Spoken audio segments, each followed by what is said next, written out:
Meltdown, Part 4 of our investigation of the orgy of greed and recklessness that drove the world into financial collapse. Only now are the hard questions being asked. Only now are the key players being held to account. In this hour, after the fall, the sheikh who pretends the crash never happened. Dubai, in many ways, was a state pyramid scheme, a state Ponzi. The Wall Street king charged with fraud. Sounds to me a little bit like selling a car with faulty brakes and then buying an insurance policy on the buyer of those cars. The congresswoman who wants to jail the bankers.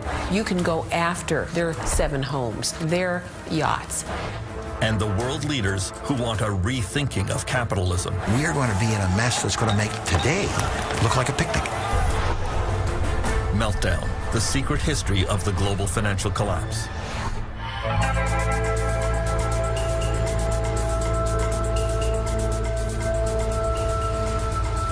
The search for the causes of the global financial meltdown has led to some evidence of fraud and corruption.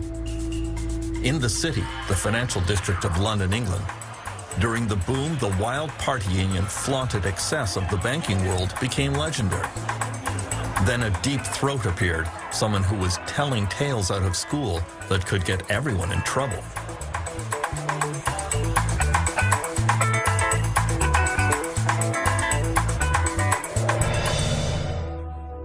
City Boy was an anonymous column that appeared in a small local newspaper and soon attracted a wide following.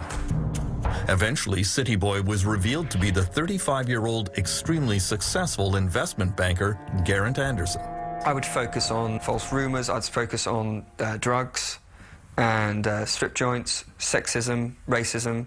I would tend to focus on the less salubrious sides of the city because I wanted people to, well, I suppose those are the things that were causing me stress and grief and making me feel rather dubious about my job, and so I wanted to just relieve, go into the confessional and tell everyone about it. City Boy's revelations included what he saw as widespread immoral and even criminal behavior in London's financial world. He says traders would regularly conspire to circulate false rumors about a company in order to drive its stock price up or down, depending on the bets they had placed. He says that every day traders were feeding each other inside information that would allow them to illegally profit from deals. And that mentality was all-pervasive. Insider trading, the spreading of false rumors, was becoming more and more prevalent. It was basically genuinely a Wild West casino. It was a get-rich-quick. The good times are going to stop rolling at any minute. We've got to make our money. And I found it quite disgusting in a way. I had a very religious background. My grandparents were missionaries. My father was a Labour MP. I was a hippie. What the hell was I doing in this world? The low-level fraud revealed in Britain was nothing compared to the behavior discovered at senior corporate levels in America.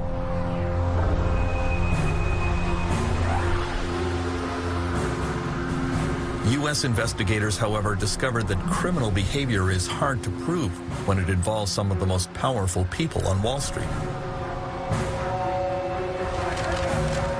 The first 2 U.S. executives charged with fraud were Ralph Cioffi and Matthew Tannen, who ran a giant hedge fund at America's 5th largest investment bank, Bear Stearns.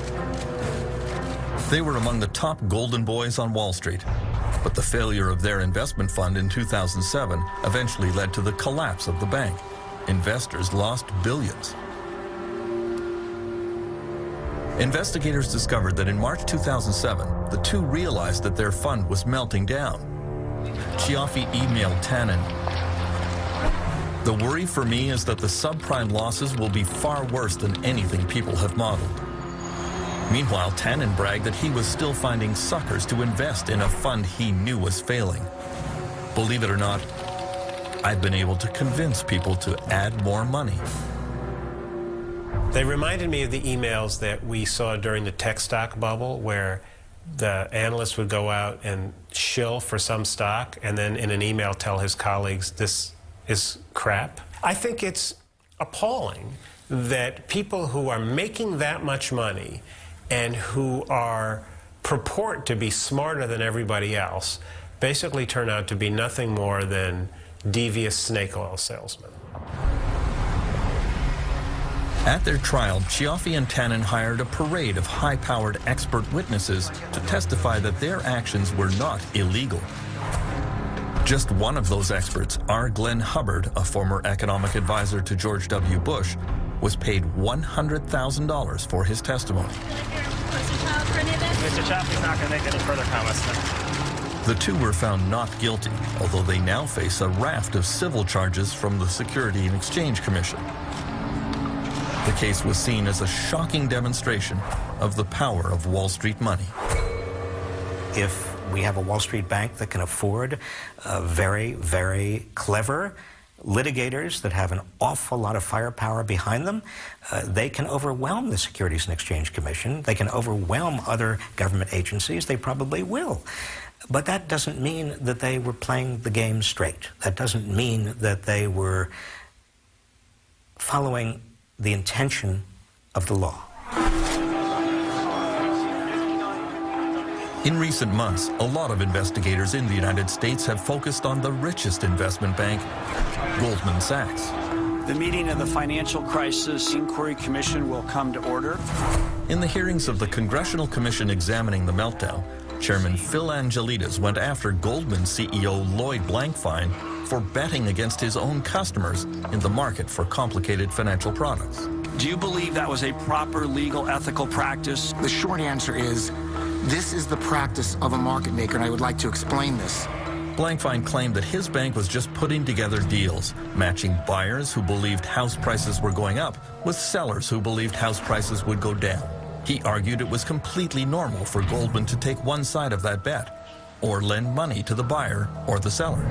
We provide the necessary liquidity as market makers to help ensure that buyers and sellers can complete their transactions and securities markets can function efficiently. Goldman Sachs was not merely matching buyers to sellers. They were actively creating products for sale into the marketplace with the Goldman Sachs imprimatur behind it.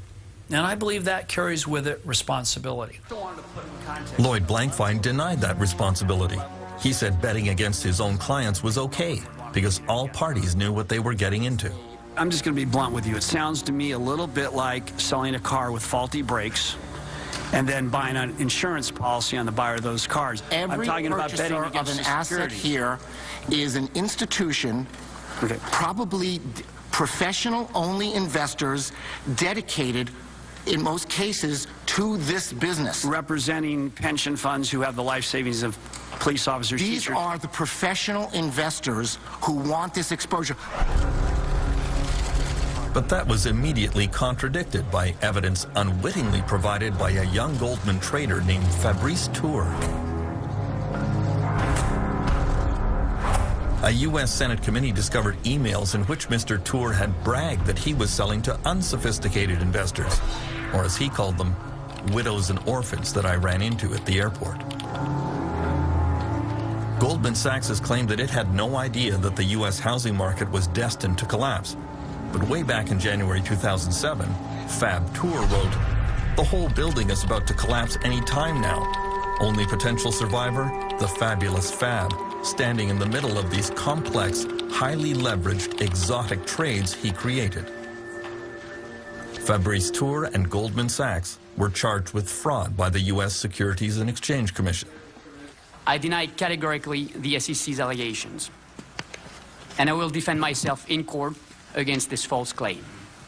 Got it? 105? Yes, Mr. Chairman.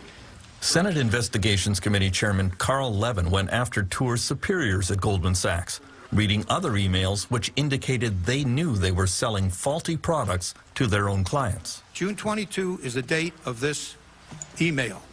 Boy, that Timberwolf was one shitty deal. How much of that shitty deal did you sell to your clients after June 22, 2007? Mr. Chairman, I don't know the answer to that, but the price would have reflected levels that they wanted to invest in. Oh, of course. But they don't know what it says. You didn't tell them you thought it was a shitty deal? Well, I didn't say that.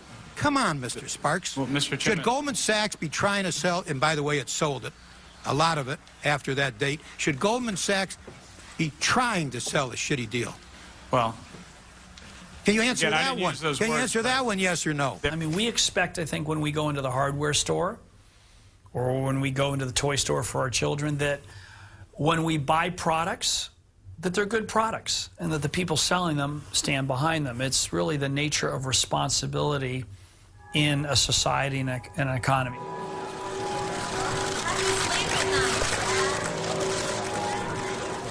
Goldman Sachs eventually settled its fraud case by paying an unprecedented $550 million fine. But several members of the U.S. Congress sent this letter to the Department of Justice, officially requesting a criminal investigation of Goldman and its senior executives. One of the reasons I'm interested in criminal proceedings is because you can go after their bank accounts.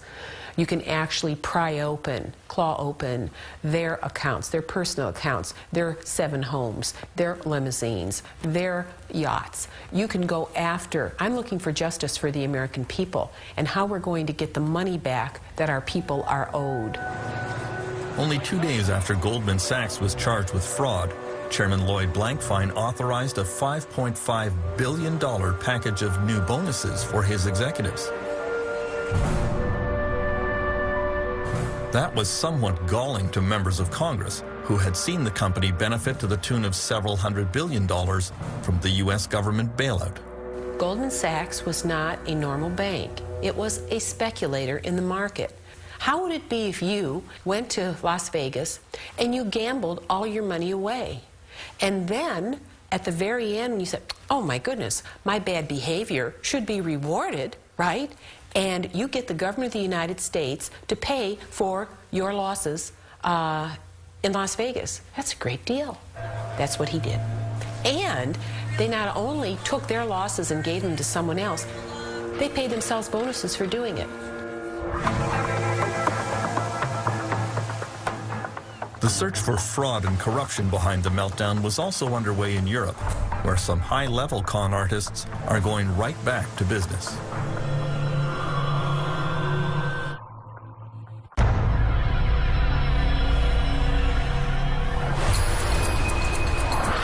In the boom years, Spain was widely referred to as the miracle of Europe. There were more houses built here than France, Germany, and several other European countries combined. But now we know there was a great deal of greed and corruption beneath the surface. Among the brightest stars of the real estate boom here was Francisco Hernando, a true Spanish success story. He lived a flamboyant lifestyle, surrounded by his motorcycle racing team, his corporate jets, and his private yacht. Not just any yacht, but a 236 feet long, costing $80 million, the biggest, most expensive yacht in Spain.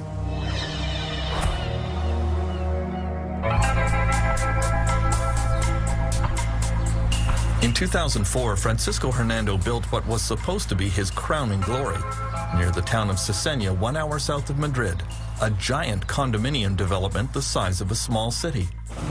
There were 89 buildings containing 13,000 apartments. The project was approved in record time. His town would bear his personal imprint, a community garden named after his wife, Maria Odena. And near the entrance, a 20-foot statue of his parents. He hecho la fiesta para mí, para los que me han comprado los pisos, los que han confiado en mí. At the gala unveiling of the project, Hernando was treated like a rock star by the Spanish media.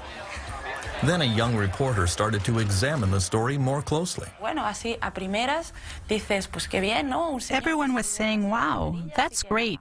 That's wonderful. He's a self-made man. El problema es cuando te metes en esa historia y empiezas a The problem is when you dig deeper into the story, you discover that the project was approved in record time with no provision for things like water, roads, health facilities, all things that should be provided for families living there.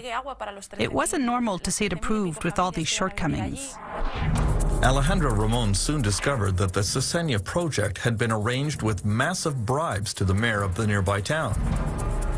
The mayor was arrested. Journalists investigating Francisco Hernando's previous projects found a similar trail of corruption and bribery. He did not welcome this new brand of media attention. Today, Hernando's showcase development of Cesena is a ghost town. Without all the proper hookups for water and sewage, very few people could actually move in. There is just one empty building after another, connected by deserted streets. Because of the meltdown, the market for condominiums has collapsed. Francisco Hernando has evaded prosecution because Spanish police have not yet been able to prove that he was the source of all the bribes. In a fit of pique, he announced that he's taking his business out of Spain and moving to Equatorial Guinea, where he is already involved in another scandal.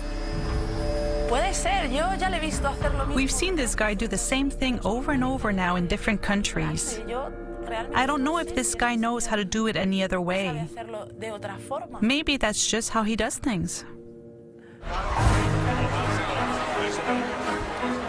Over the last 2 years, criminal investigations in Spain have resulted in dozens of arrests. In the city of Marbella, almost the entire town council stands accused of accepting bribes from real estate developers.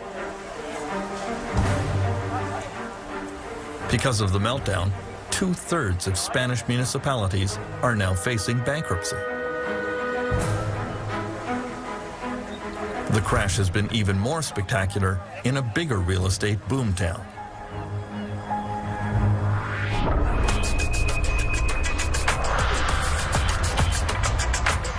In the years before the meltdown, Dubai had the biggest real estate bonanza in the world. Then the market here tumbled, losing 50% of its value, leaving Dubai virtually insolvent. You would think that would upset Dubai's supreme leader, Sheikh Mohammed bin Rashid Al Maktoum, but apparently not. In January 2010, Sheikh Mohammed threw this massive party to mark the opening of the world's tallest building, the Burj Khalifa.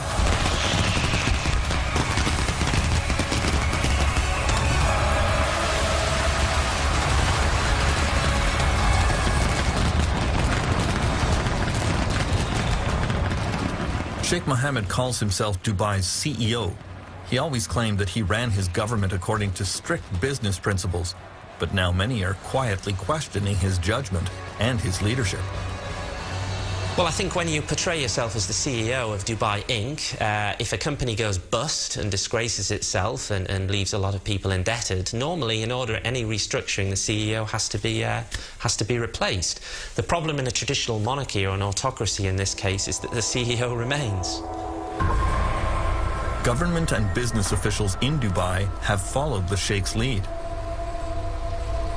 At the top of the Burj Tower on the day it opened, excited that all of you are the first group of people to actually come to the Burj at the top. Dubai's leading developer tried to portray the Dubai real estate crash as a good thing. Maybe values are changing, and that's good because the city at one point got to be too expensive. So I think that's good for the customers and that's good for the city. Moving through Dubai, you encounter a lot of evidence that things are not quite as rosy as the leadership pretends. This brand new $8 billion transit system was built by Japanese companies, but now the Dubai government can't pay for it. The Japanese are being offered a few cents on the dollar over a period of many years.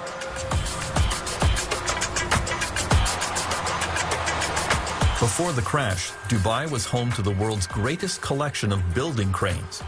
But now the construction sites have ground to a virtual halt.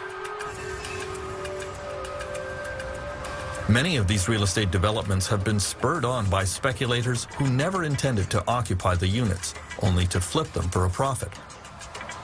The government here did everything to encourage the scheme. To many critics, that was fraud. Dubai, in many ways, with not to be too uncharitable, was a state pyramid scheme, a state Ponzi. It relied on more people coming in to buy the properties or even the deposits of people who'd been there a little bit earlier than them, and it had to keep on going.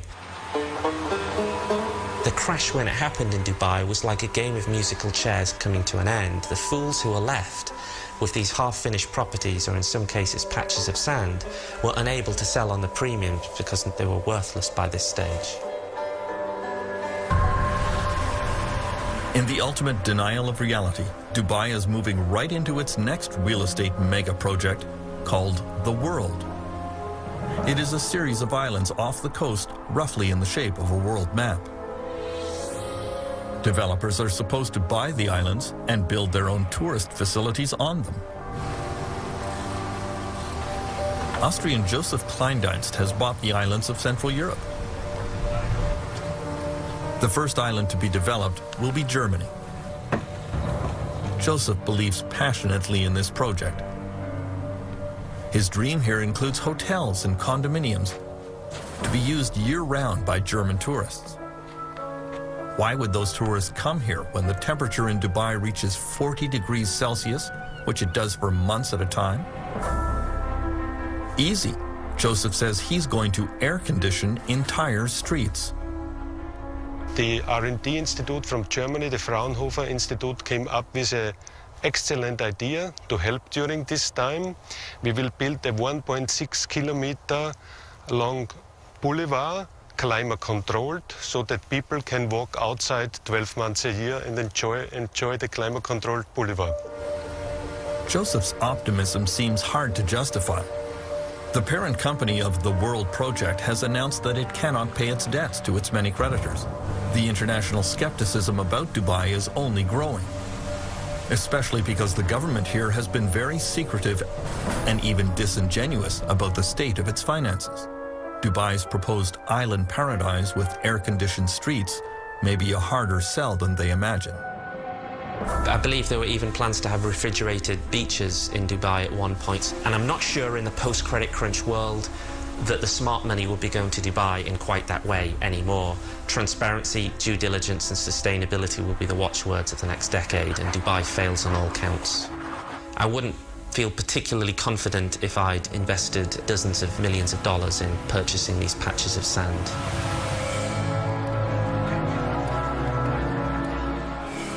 While Sheikh Mohammed tries to pretend that the meltdown never happened, other world leaders are trying to get to the root of the problem.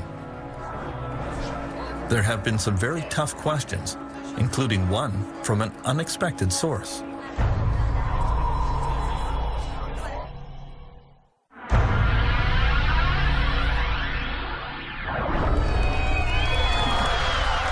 Queen Elizabeth has lived through the Great Depression, World War, and numerous financial collapses, but she found the 2008 meltdown especially troubling. A few weeks after the crash, she decided to make her first ever visit to the London School of Economics.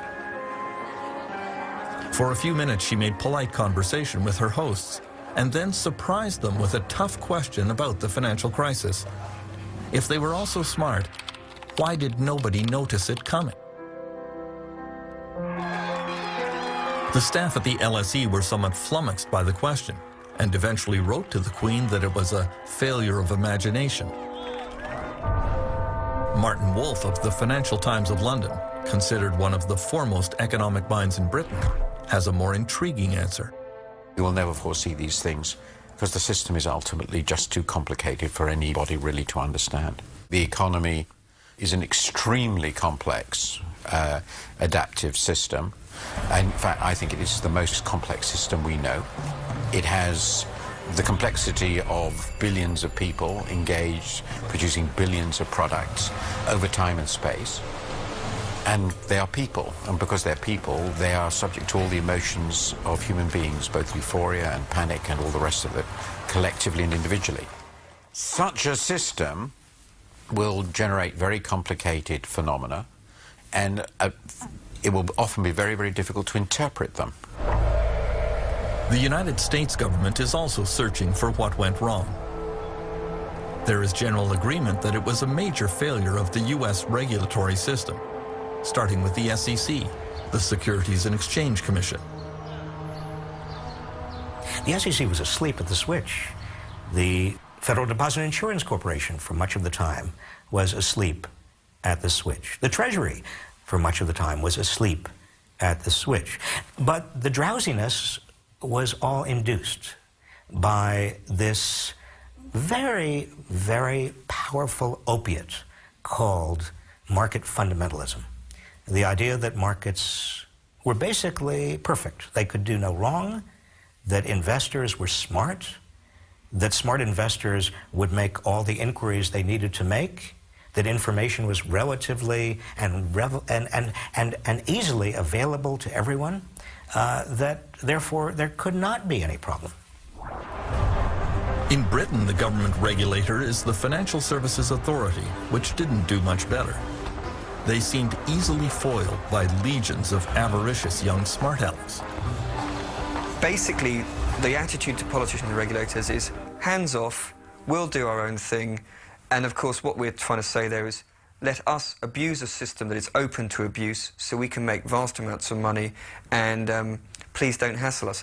The interesting thing is that when the good times are rolling, we say, hands off, don't regulate us, stop having any involvement with us.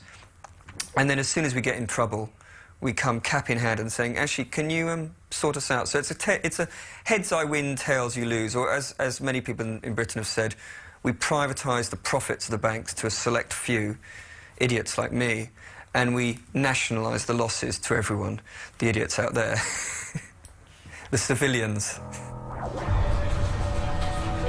French Finance Minister Christine Lagarde is playing a key role in the search for effective new financial regulations. You hear privately from businessmen a lot. Governments can pass any regulation they want. We will always be able to outsmart governments and politicians in particular. Thieves and cops. Oui, c'est ça, c'est le gendarme et le voleur. C'est dans la nature humaine que d'essayer de contourner les obstacles. Quand on est un petit enfant et qu'on vous donne un interdit, vous essayez de voir comment vous pouvez passer à travers. Là, c'est la même chose. Le gouvernement fixe des règles et le monde des affaires se dit, bon, voilà les règles, voilà, il faudrait que je paye beaucoup de conseillers, de fiscalistes, d'avocats, de management en consultant, etc. Pour contourner les obstacles. Il faut constamment être en outsmarting each other. Donc il faut constamment anticiper la manière dont l'autre va essayer de contourner la règle pour améliorer la règle. Donc on est en travail permanent. In the United States, the quest for new financial regulations has been swayed by the deep pockets of Wall Street bankers.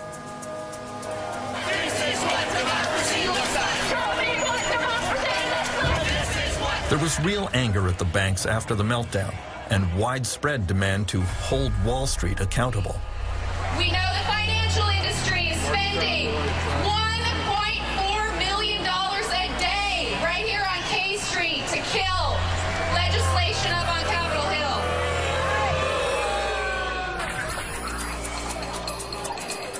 Consider this. On Capitol Hill, Wall Street lobbyists outnumber elected politicians 5-1. The politicians are surrounded and outgunned. Somehow, though, Wall Street claims that it lost out in the financial reform package eventually signed into law by Barack Obama. I would be very skeptical of all Wall Street claims that they failed in terms of this new financial package. Certainly, they have an interest in making the public feel that they failed. And certainly members of Congress, Democrats and Republicans, have an interest in making the public feel that they were very tough on Wall Street. That certainly is the rhetoric. But look carefully under the surface. Look at these 1,500 pages. Look at how many loopholes are still there. Wall Street came out exceedingly well.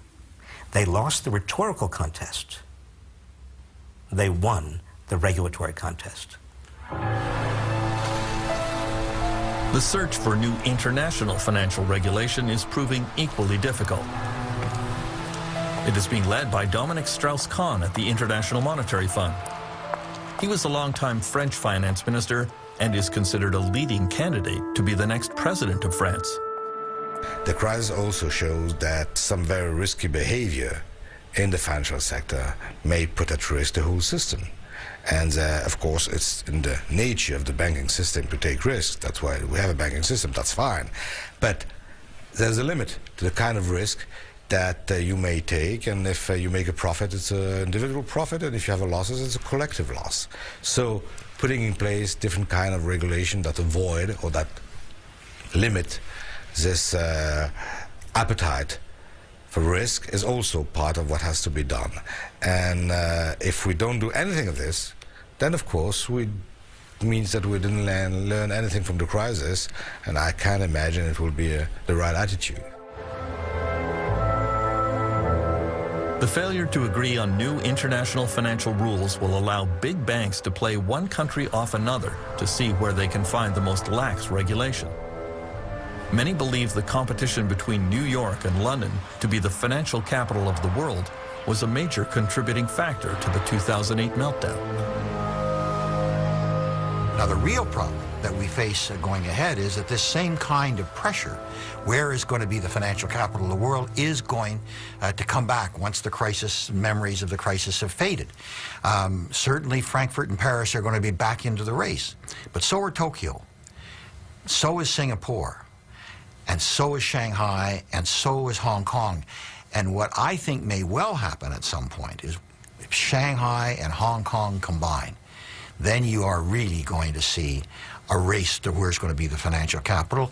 And unless we have some kind of global oversight, it is going to be regulatory arbitrage. It is going to be a race to the bottom. Most of the G20 countries. Dominic Strauss-Kahn believes that a repeat of the 2008 global financial collapse is inevitable. I won't say it can happen again. It will happen again. When? I don't know. 2 years, 5 years, 10 years, 20 years. But there's no reason to believe that we have the silver bullet that make it possible to avoid any kind of crisis in the global economy. The question is to try to, first, prevent, avoid as much as possible, and when we're unable to avoid the crisis, to have tools to mitigate the effect of the crisis. While politicians argued over regulations which might prevent the next global crisis, along came an explosion which made everyone think it was already here.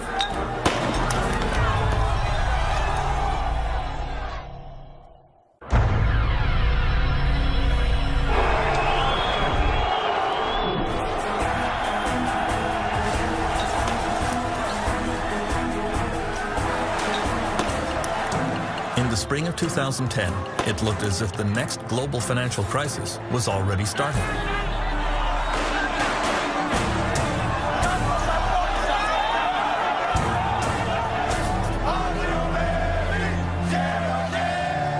The government of Greece had sunk dangerously into debt and would no longer be able to pay its creditors. Demonstrations filled the streets of Athens as millions lost pay and benefits. Είναι δυσίωνο. Παιδιά, δεν τα βλέπω καλά τα πράγματα και μάλλον είμαστε έτοιμοι για άλλη και άλλα μέρη. Αυτό. Είναι πολύ δύσκολο, πάρα πολύ δύσκολο. Φοβάμαι ότι θα έρθουν πολύ χειρότερες μέρες, πολύ πιο δύσκολες μέρες. Τίποτα, την πτώχευση. Νομίζω ότι είναι αναπόφευκτο. Επειδή έχω μια επαφή με οικονομικά θέματα, θεωρώ ότι δεν υπάρχει τίποτα άλλο πέρα από αυτό, δυστυχώς.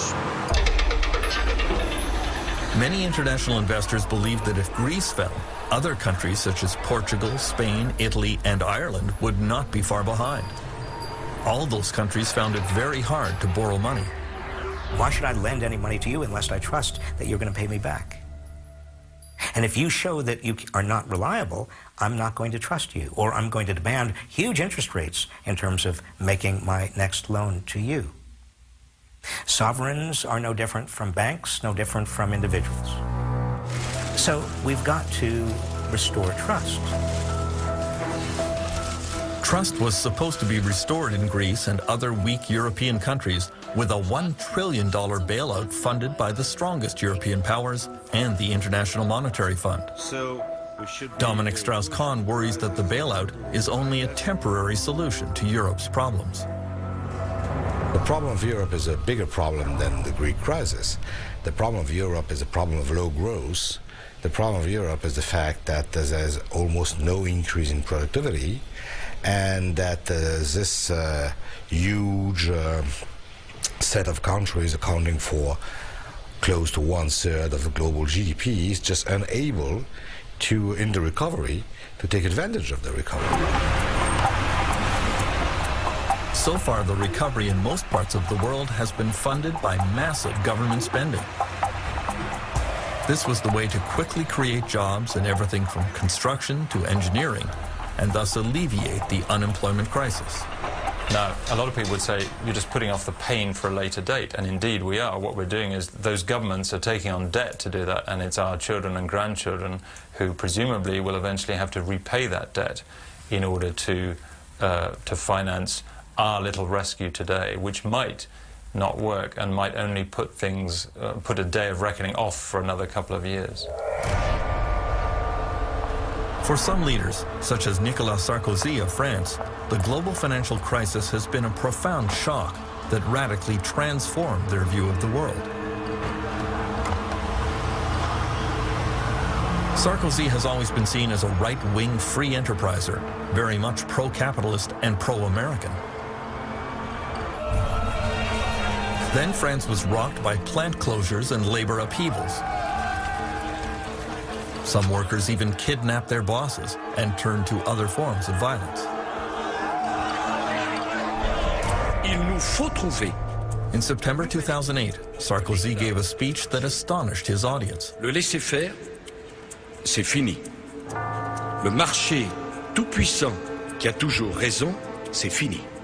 Je vous l'ai dit, je crois qu'on a tous changé au travers de cette crise. Et en même temps que la bulle immobilière et que la bulle financière s'est dégonflée, ça nous a tous permis de faire un peu un examen de conscience de la création de valeur, de la répartition des ressources, de l'allocation des richesses, de la stratégie des pays les uns à l'égard des autres, de la mesure du bien-être. Je crois que sur tous ces points-là, nous avons tous évolué, le président de la République aussi. Ce sont des principes simples sur lesquels je ne céderai pas. President Sarkozy has asked some of the world's leading economists to come up with new ways of measuring growth and prosperity, to give greater consideration to the environment and quality of life. He wants a rethinking of capitalism. What gets measured gets done. Si vous n'êtes pas capable de mesurer quelque chose, vous ne faites rien, vous n'améliorez rien, puisque vous ne savez pas par rapport à quoi vous vous basez. Donc la mesure des choses est extrêmement importante. Je vous donne un exemple. Si vous pensez que l'eau n'a aucun prix, vous laissez couler tous vos robinets, ça n'a pas de prix. Et pourtant, ça a un coût. Vous consommez de l'eau. Donc il faut, pour chaque chose, pouvoir fournir une valeur, pouvoir fixer un prix. While many Western nations are rethinking capitalism, China is embracing it with a fervor that could prove dangerous.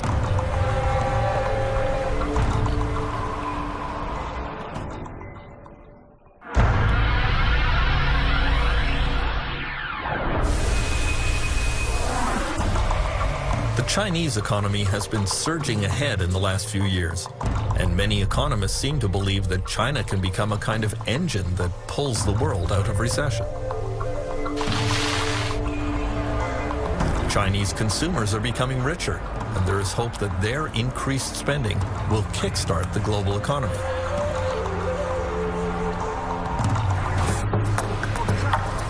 On the other hand, there is widespread concern that the next real estate bubble that will lead to the next global meltdown is already inflating here.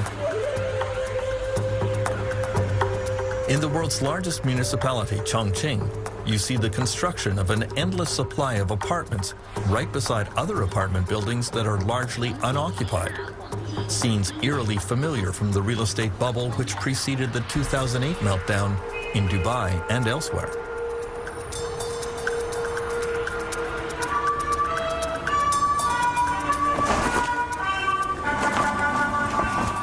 The Chinese Communist Party, however, tends to conceal any unpleasant facts about the economy here. Professor Professor Michael Pettis teaches in the business school at Beijing University. He says China watchers have to resort to odd measures to try to get at the truth about the real estate bubble. A friend of mine in Shanghai came up with a very interesting indirect way of measuring inventory in Shanghai. You know, a couple months ago we had an eclipse of the sun at 10 o'clock in the morning in China time, and it was a total eclipse in Shanghai. So his reasoning was at 10 o'clock in the morning you're supposed to be at work, so all the office lights should be on. And he just rode around the city checking out the office lights. And he said that it's not a very scientific measure, but it led him to feel that there was an awful lot of empty office space. Now there has been a more scientific study in which electricity consumption was closely measured in new office buildings and condominiums. The study confirms an enormous glut of unused office space and estimates that there are 65 million empty apartments in China, all evidence of a very dangerous real estate bubble. In the next few years, China and India are expected to take over some of the top spots among the world's leading economies, which only increases the worry about financial meltdowns starting there. If we're affected by a slowdown in the United States, if we're affected by a slowdown in Europe, what's going to happen when the two economies, 2.5 billion people, China and India, when there's a slowdown there? What's going to happen when a hedge fund fails in India? What's going to happen when there's a mortgage meltdown in China? The effect on the rest of us is going to be enormous. And the time to deal with those kinds of issues is now, before, in fact, it happens. Because if we don't ensure that Chinese banks are transparent, if we don't ensure that the Indian financial industry has a set of regulations that at least live to a minimal world standard, then we are going to be in a mess that's going to make today look like a picnic.